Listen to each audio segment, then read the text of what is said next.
Eli transitioned to the Material Management Division, where he learned how Apple procured and managed its vast network of components and suppliers. "Apple doesn't just buy parts randomly," said Mr. Nakamura. "Every supplier and every component is carefully recorded and managed in our ERP system. Let me walk you through the process."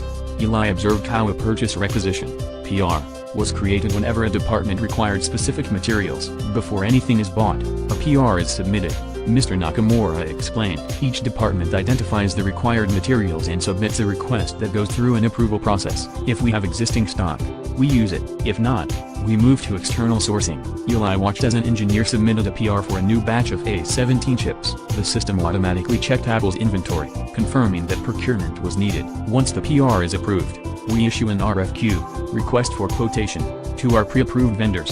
Mr. Nakamura continued. Eli saw how multiple suppliers were invited to submit quotations for the requested A17 chips. The system evaluated each vendor based on cost, reliability, past performance, and quality compliance. Vendors with a strong track record were prioritized. "We use a vendor scorecard to make our decision," Mr. Nakamura explained. "We assess factors like on-time delivery performance, defect rates, and responsiveness to urgent orders. The vendor with the best overall score wins the contract." Once a vendor was selected, Apple's system generated a purchase order, specifying the exact quantity, pricing, and delivery schedule. "The purchase order is an official contract between Apple and the supplier," Mr. Nakamura said. "It ensures we receive exactly what we ordered." When the shipment arrived, Eli watched as warehouse employees verified the goods receipt, checking the materials against the PO. They inspected the A17 chips for quality, ensuring they met Apple's standards before accepting them into inventory. Eli followed the newly received batch of A17 chips as they moved through Apple's inventory system.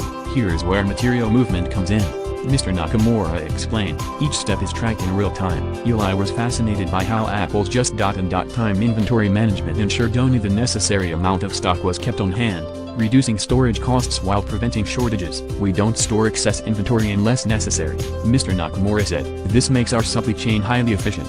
Finally, Eli observed Apple's invoice processing system in action. Mr. Nakamura explained that once goods are received and verified, the invoice is processed to ensure payment is made only for quality materials. Apple's ERP system matches invoices with purchase orders and receipts, flagging discrepancies for review. If everything checks out, payment is approved via bank transfer, Apple Pay, or corporate credit. Eli was impressed. "So, the entire process from requesting a component to paying the vendor is managed through ERP?" "Exactly," Mr. Nakamura confirmed.